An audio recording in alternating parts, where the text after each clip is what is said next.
Yeah, Demarcus, you guys in the first three games, especially against the run, have played well, but these last two have just been exceptional. In the Michigan game, you just totally dominate them. I mean, just talk about how in sync you guys are as a D line, and just I guess how much fun is it right now to play with those guys and just completely whip teams like you've been whipping them the last couple of games. It's a lot of fun. It's always fun to get a win and to be 3-0. It's probably one of the best feelings I've ever had in a while, and just being able to do it with the D line and the defense is an amazing feeling. And every day at practice, all the coaches, all the players, we strain physicality, because the way to stop the run is to be physical. So, and I feel like that's what we've been doing. All right, Paul, and then Zach. Hey, when you look at Michigan State's offense, they looked good against Michigan, struggled last week against Iowa, but what stands out to you? Uh, they're really big and physical.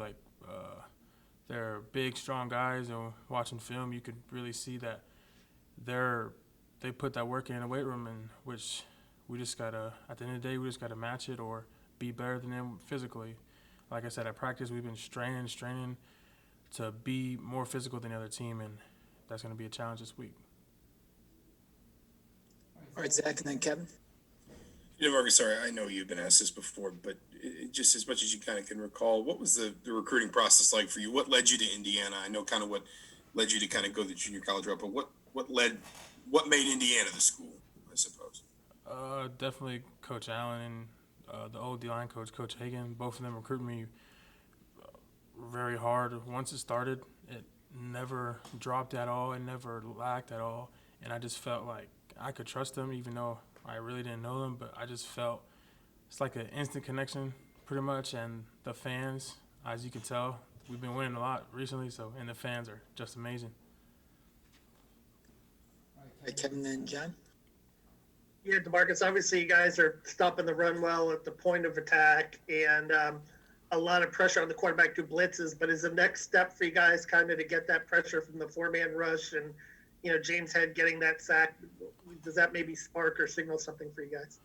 Oh yeah, we've been really emphasizing that in our, especially the D-line meter room, talking about how we can get free rushes with just the four up front, so we can have our back end guys do the whole different coverages and play man if they want to. We don't gotta send all the backers.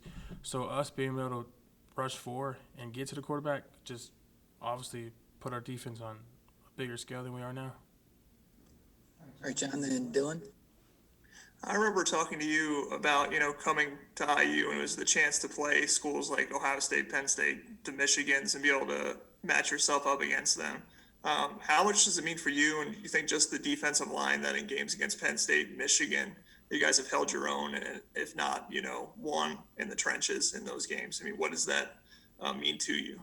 It means the world to me, especially coming out of JUCO, having that dream of playing versus guys like that, and just being able to live it and do it and succeed very highly at it is just an amazing feeling, honestly. And being able to do it with the D-line, you see some of the outlets talk about D-line is probably the weakest link, and we're showing people that we don't have a weak link on defense. We're all solid, and we all can work. All right, go ahead, Dylan. Yeah, you just mentioned not having a weak link on defense. I think yesterday we were talking to Coach Womack about, potentially even sometimes rushing three, and you guys are still able to be effective and it helped out the coverage. I mean, just overall, as a defensive standpoint, I mean, just how comfortable and confident are you guys, no matter kind of what scheme you're in, to be effective? We're very confident, and it doesn't matter who's the 11 guys on the field. We all work hard at practice. We all have faith in each other. We have that swarm D mentality. No matter who's on the field, all the 11, whoever it is, they represent the swarm D, and the trust we have in the defensive room is just out of this world. All right, John, last one. One of the formations that interests me is when they go to 12 personnel, you have C.J. Person on the field as a defensive end.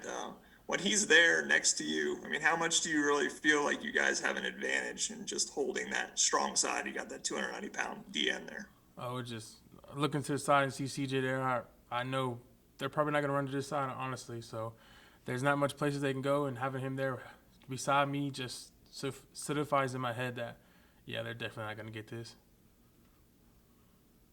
All right, thanks to Marcus. Appreciate it, guys.